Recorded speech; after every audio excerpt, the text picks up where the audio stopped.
Hello नमस्कार दोस्तों, स्वागत है आपका शिक्षा जंक्शन चैनल में। चलिए तो शुरू करते हैं यूपीएसआई मूल विधि प्रैक्टिस सेट नंबर 25, जिसमें हम करेंगे 49 नंबर और 50 नंबर का प्रैक्टिस सेट। तो पहला क्वेश्चन है, लोकहितवाद प्रस्तुतिकरण था।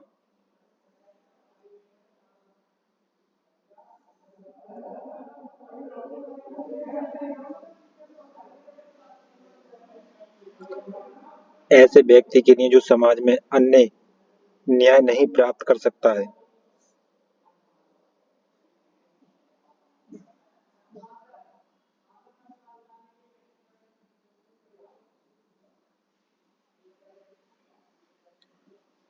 साइबर अपराध से तात्पर्य है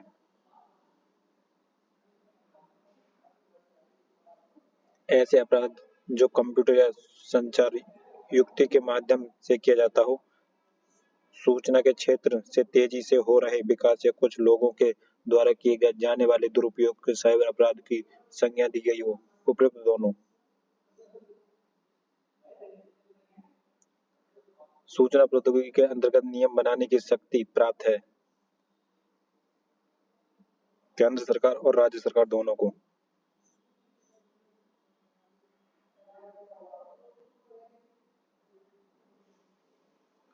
सूचना तकनीकी अधिनियम की धारा 66B के अधीन वर्णित अपराध कैसा है? समनीय।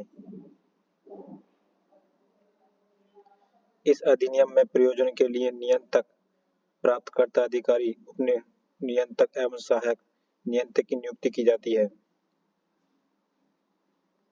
केंद्र सरकार द्वारा। सद्भावना से की गई कार्रवाई का संरक्षण उपबंधित है राष्ट्रीय सुरक्षा अधिनियम की धारा 16 में। अभियोजन के लिए पूर्ण मंजूरी आवश्यक होगी, यह उपबंधित है धारा 19 में। नगद में प्राप्त अधिकतम रुपए तक के व्यक्तिगत उपहारों को आय नहीं माना जाता है। 50,000। केंद्रीय लोक सूचना अधिकारी या राज्य लोक सूचना अधिकारी के सक्षम यथास्थिति की दी गई प्रथम अपील के क्षुब्ध व्यक्ति कितने दिन के भीतर द्वितीय अपील दाखिल कर सकता है?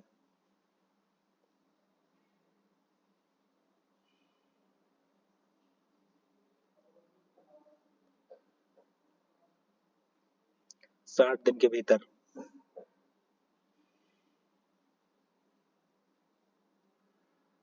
सूचना के अधिकार अधिनियम के तहत जन सूचना अधिकारी चाहे गई सूचना शुल्क के पश्चात कितने दिवस के अंदर प्रदान करेगा?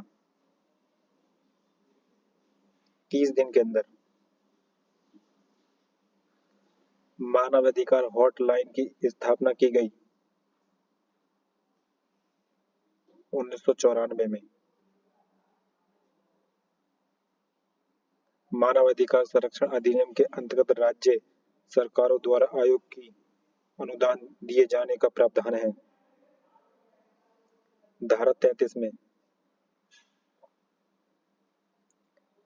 राष्ट्रीय मानवाधिकार आयोग में किसी सदस्य के पद रिक्त की स्थिति में की गई कार्रवाई कैसी मानी जाएगी?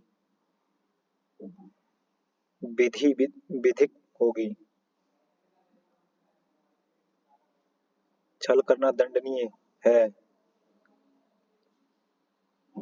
धारा 318 में। सामुदायिक आरक्षित प्रबंधन समिति का गठन किया जाता है राज्य सरकार द्वारा। वायु प्रदूषण नियंत्रण, निवारण एवं नियंत्रण अधिनियम 1981 के अंतर्गत अपराध का विचरण कौन कर सकेगा? महानगर मजिस्ट्रेट, प्रथम श्रेणी का न्यायिक मजिस्ट्रेट दोनों।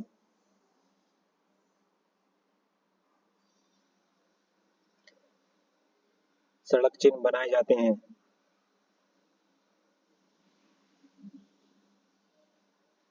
वाहन चलाने, सुरक्षित यात्रा करने सहित संभावित सड़क दुर्घटना से सुरक्षा करने के लिए वाहन चालकों की असुविधाओं को कम करने के लिए, सड़कों के वर्गीकरण करने के लिए, उपयुक्त इन सभी के लिए।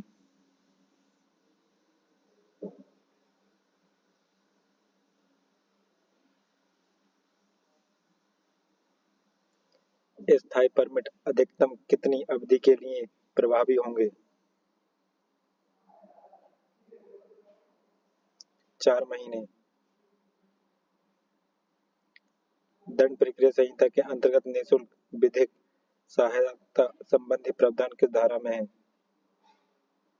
धारा 304। थाना पुलिस अंकित निम्नांकित में से किसकी आकांक्षा होने पर दंड प्रक्रिया संहिता की धारा 107, 216 की कार्रवाई करती है? शांति भंग। कोई व्यक्ति भी सार्वजनिक स्थान पर अश्लील कृत्य के माध्यम से कष्ट का कारण बनता है, उसे आईपीसी के अनुसार के साथ दंडनीय किया जाएगा?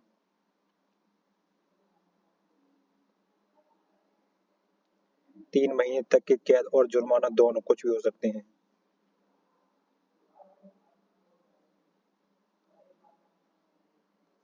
निम्न में से कौन सा कथन सही है?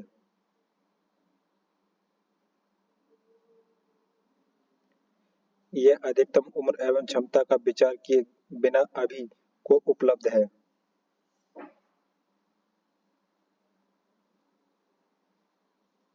किसी स्थिति में कोई संपत्ति किसी व्यक्ति के कब्जे में है मानी जाती है? पत्नी, सेवक, लिपिक, इन सभी के।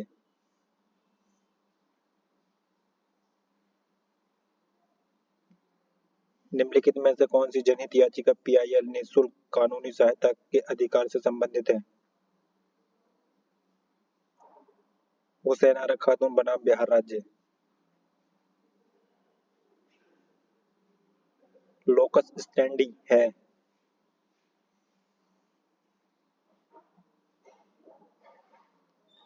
सुने जाने का अधिकार। राजस्व परिषद का उल्लेख किस धारा में है? धारा 7। उत्तर प्रदेश जो चकबंदी अधिनियम कब पारित हुआ? 1973, 1953 में।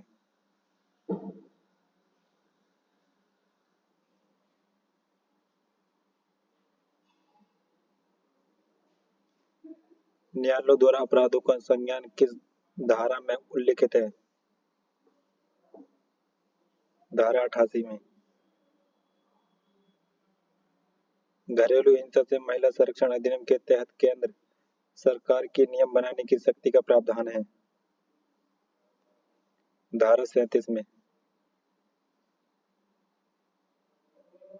अनैतिक व्यापार निवारण अधिनियम 1956 की कौन सी धारा के अधीन धारा 16 के अधीन छुड़वाए गए व्यक्तियों के माता पिता या संरक्षण के पास जाने के पूर्व पालन की जाने की शर्तों का उल्लेख है?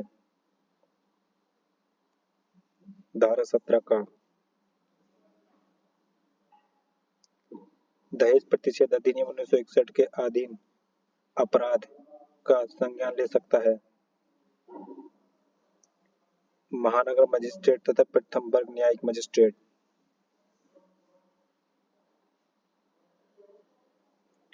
किशोर न्याय बालकों की देखरेख और संरक्षण अधिनियम 2015 की किस धारा के अधीन से प्रशासन अनुसरित किए जाने वाले सिद्धांत का वर्णन है?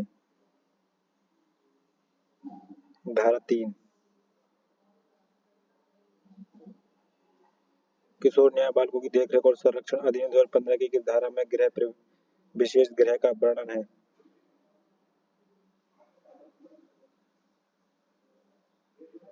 धारा 48। भारतीय संविधान का कौन सा अनुच्छेद किसी व्यक्ति को निवारक निरोधक में की गई गिरफ्तारी का संरक्षण प्रदान करते हैं? अनुच्छेद 22 4 से 7 तक। निवारक गिरफ्तारी किस गिरफ्तारी से भिन्न है? दंडात्मक। महिला का लज्जा भंग करने के आशय से उस पर हमला दंडनीय है? धारा 74 में।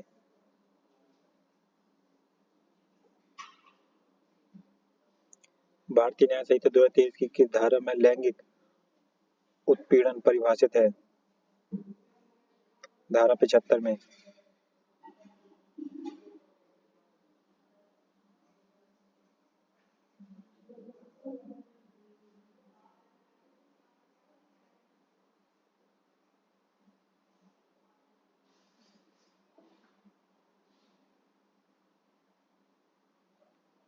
भारतीय साक्ष्य अधिनियम 2023 की धारा 55 के अनुसार लिखित साक्ष्य होने चाहिए।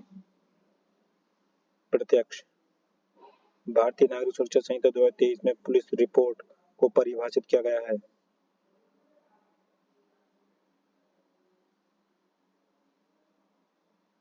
धारा 2(1) के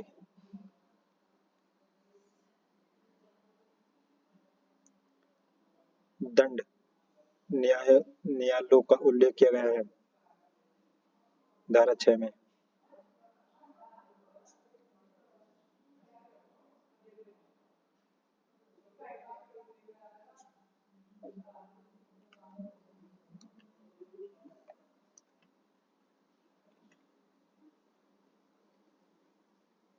प्रैक्टिस सेट 50।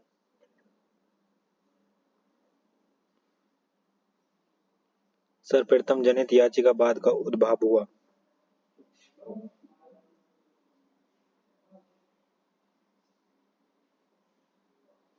संयुक्त राज्य अमेरिका में 1960 में।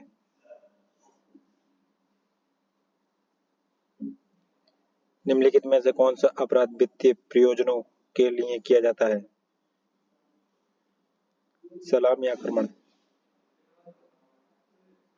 भारत में सूचना प्रौद्योगिकी अधिनियम का कौन सा मसौदा तैयार किया गया है?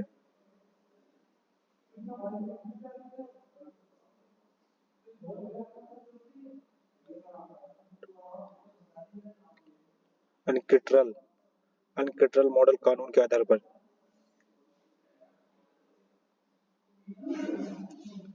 सूचना प्रौद्योगिकी अधिनियम के अंतर्गत जो कोई किसी चुराए गए कंप्यूटर संसाधनों का संचार युक्ति को जिसके बारे में ये जानता है कि वह चुराया गया है, बेईमानी से प्राप्त करेगा या प्रति धारण करेगा, वह दंडनीय है।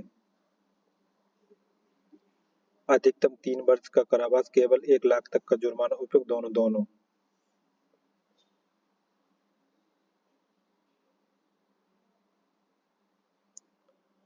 सूचना प्रौद्योगिकी अधिनियम 2000 की कौन सी धारा प्रणयन अधिकारों के नियंत्रक की नियुक्ति से बंधित है? धारा 17।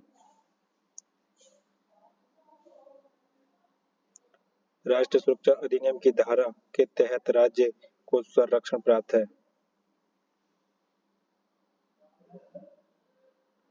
धारा 16 में।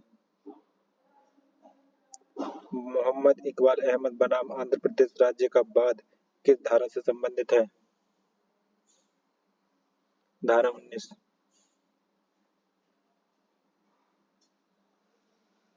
आयकर अधिनियम के तहत स्लैब चलित कर दरों को अलावा किसी व्यक्ति के लिए आयकर पर कौन से अन्य शुल्क लगाए जाते हैं? प्रथम शिक्षा उपकर तथा माध्यमिक शिक्षा उपकर।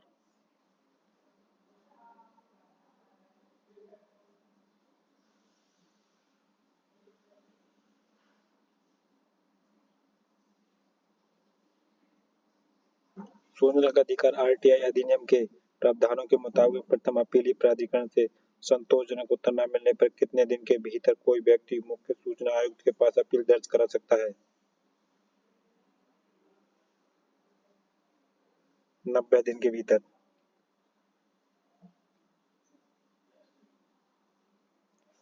सूचना अधिकार अधिनियम के अंतर्गत सूचना मांगने पर कितने समय के में सूचना उपलब्ध कराना आवश्यक है? 30 दिन के भीतर। मानवाधिकार उच्चायुक्त का कार्यालय है जिनेवा, स्विट्जरलैंड। निम्न में से कौन सा राष्ट्रीय मानवाधिकार आयोग द्वारा परिवाद को स्वीकार करने की संबंधित से सही है?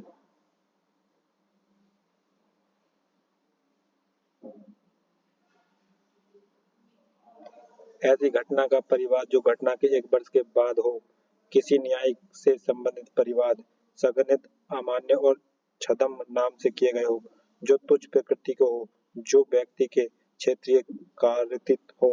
उपरोक्त सभी ये सभी सही हैं।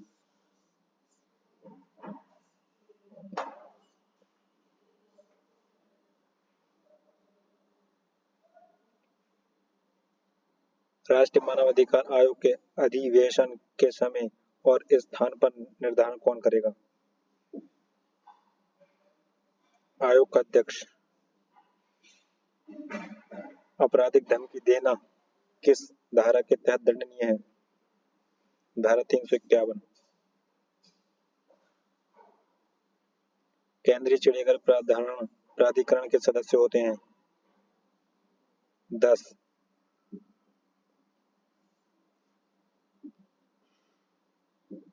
वायु प्रदूषण निवारण तथा नियंत्रण अधिनियम 1981 की कौन सी धारा अपराध के संज्ञान का उपबंध करती है? धारा 43। सूचना देने वाले चिन्ह कैसे होते हैं? सूचना देने वाले चिन्ह विभिन्न सड़कों, मार्गों, स्थानों और शहरों, दिशा व दूरी के बारे में संकेत करने वाले होते हैं।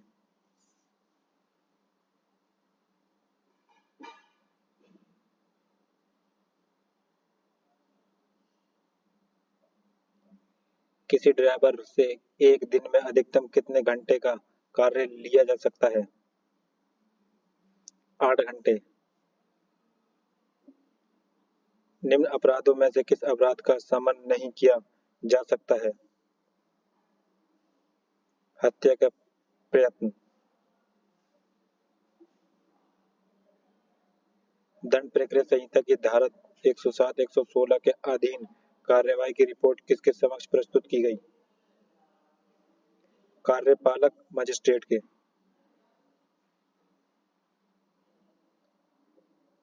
आपराधिक मामला बद जो कि हत्या नहीं है की श्रेणी में आने वाले कृत्यों का वर्णन भारतीय दंड संहिता की किस धारा में किया गया है? धारा 299। आत्मरक्षा के संबंध में सही उत्तर दीजिए। यह अधिकार किसी के विरुद्ध हो सकता है?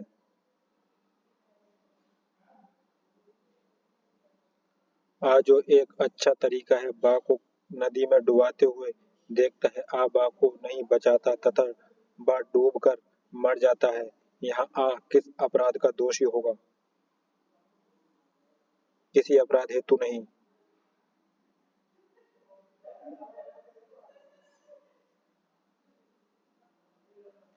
सर्वप्रथम संसद में निवारक निरोध अधिनियम किस वर्ष पारित किया? 1950।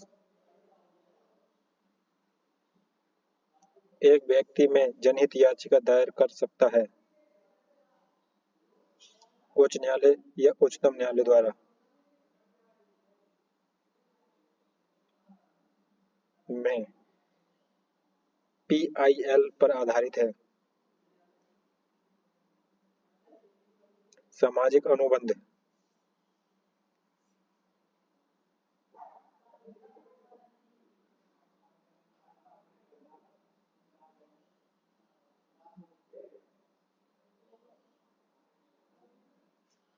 उत्तर प्रदेश स्वराज संहिता अधिनियम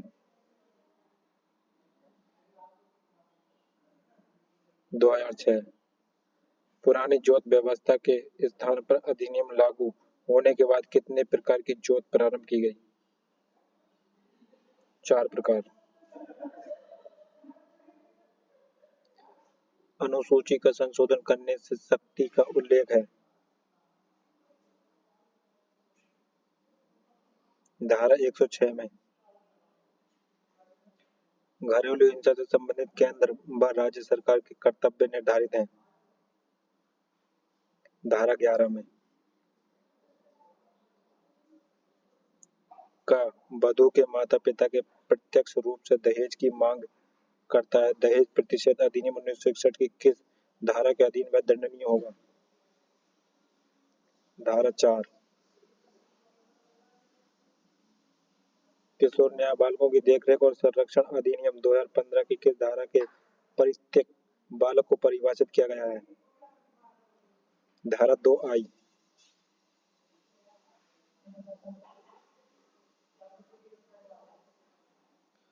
कोई भी लोक सेवक को अनुसूचित जाति तथा अनुसूचित जनजाति का सदस्य नहीं है, इस अधिनियम के अधीन अपने कर्तव्य पालन की अपेक्षा करता है तो उसे दंड दिया जा सकता है।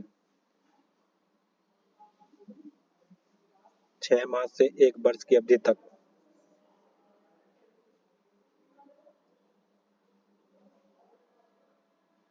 विशेष न्यायाधीशों के अधिकार भ्रष्टाचार निवारण अधिनियम 1988 की किस धारा में उपबंधित है? धारा 5। भारतीय न्यायिक सुरक्षा संहिता 2023 की किस धारा में उच्च न्यायालय की परिभाषित किया गया है? धारा 2(1) के जे में। भारतीय साक्ष्य अधिनियम 2023 में विद्याघातक तथ्यों को परिभाषित किया गया है। धारा 2(1) जी में। भारतीय नागरिक सुरक्षा संहिता 2023 के तहत छोटे अपराध से अभिप्रेत है अपराध जो 5,000 रुपए जुर्माने से दंडनीय हो। भारतीय नागरिक सुरक्षा संहिता 2023 में संयुक्त विचरण का प्रावधान किया गया है। धारा 243 में।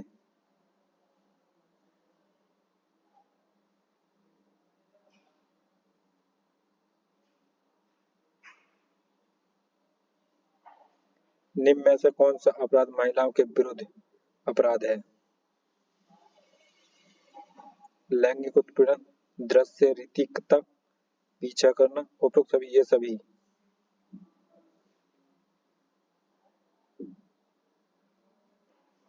किसी बालक को मृत शरीर को गुप्त रूप से गाड़कर उसके जन्म को छिपाना किस धारा के अधीन अपराध है? धारा 94। तो फ्रेंड्स, ये प्रैक्टिस सेट हुआ हमारा कंप्लीट। मिलते हैं नेक्स्ट प्रैक्टिस सेट में, तब तक के लिए धन्यवाद।